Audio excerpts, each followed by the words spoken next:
Hey everyone, it's Ashley from Livid Lash, and today I'm going to show you how to do ombre brows on a banana.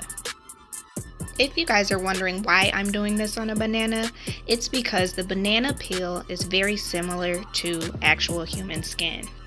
Don't forget to subscribe and hit the bell for notifications. You can always practice with practice skins, but a banana peel gives you insight on the actual depth of the layers of skin. Practicing on this will show you exactly how deep the needle goes inside of the epidermis.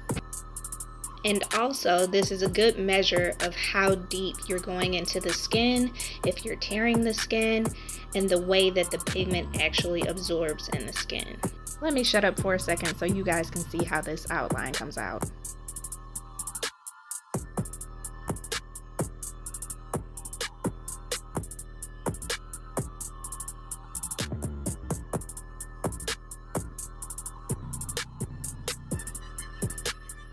Towards the tail of the brow, the strokes are more concentrated, and as I move to the inner part, the strokes get longer.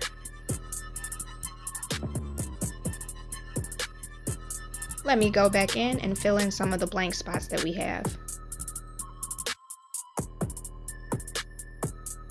If you like what you're watching, don't forget to hit the like button.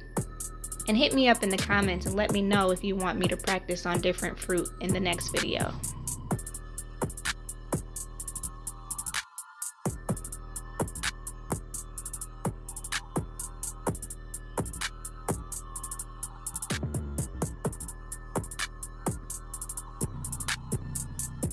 That is it, and that is all.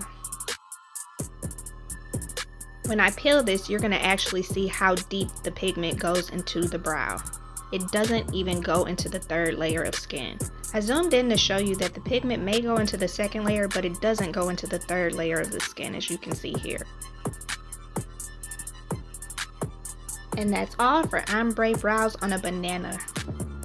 If you want to sign up for our comprehensive training, you can go to lividlash.com, where our online class and in-person classes are available to sign up. Thanks for watching.